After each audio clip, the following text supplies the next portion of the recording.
জয় Shriram. So আজকে গিয়েছিলাম আমি ইকো পার্কের দিকে, জিটি চালাতে চালাতে। দেখতে পাচ্ছ কীরকম লাগছে একটু কমেন্টে জানিও।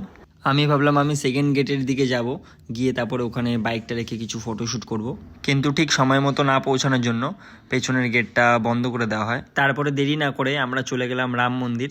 এটা ওই রাম মন্দির না তোমরা যেটা ভাবছো, আর এটার অবস্থান হচ্ছে নিউ টাউনের কাছে।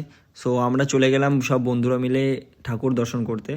সো এখানে ঢোকার পর দেখি টুনি লাইট চারিদিকে, তো জিনিসটা কিরকম ওয়াও লাগছিল। সো মন্দিরে ঢুকলাম আমরা, ঢুকে তারপরে ঠাকুর দর্শন করলাম। ঠাকুর দর্শন করে ওখানে কিছু ফটো ভিডিওস ক্লিক করলাম। এই যে তোমরা দেখতে পাচ্ছ হনুমানজি স্ট্যাচু, কত বড় স্ট্যাচুটা কি আর বলবো। তো যত সময় যাচ্ছিল এখানে ভিড়ের সংখ্যাটাও অতিরিক্ত হয়ে যাচ্ছিল, তো আমরা ভাবলাম এখান থেকে বেরোনো যাক। সো তোমরা যদি এখানে আসতে চাও তাহলে কমেন্ট করো, কমেন্ট বক্সে আমি এখানে লোকেশন আমি দিয়ে দেবো।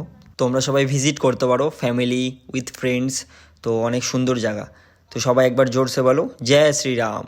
কিছুটা সামনে যাওয়ার পর এখানে দেখতে পাচ্ছ তোমরা ভোলে বাবার একটা স্ট্যাচু আছে, আর এই সাইডটা হচ্ছে মন্দির পড়ছে, আর মন্দিরের অপোজিটে ঠিক হচ্ছে রাস্তা। আর এই যে এটা হচ্ছে আমি ফিট ফজি ব্যাকেটে সাগার। তো চলো লাস্টে একটু আমার ভাই আর ফ্রেন্ডদের সাথে একটু মোলাকাত করে দিই তোমাদের। ফার্স্ট অফ অল বলে দিই এখানেই সব থেকে বড় আমি, এদের ইন্সপিরেশন। আর আমি যতটা পারি মেন্টালি দিক থেকে সাপোর্ট করি এদেরকে, আর যতদিন থাকবো এদের পাশে সাপোর্ট করে যাব।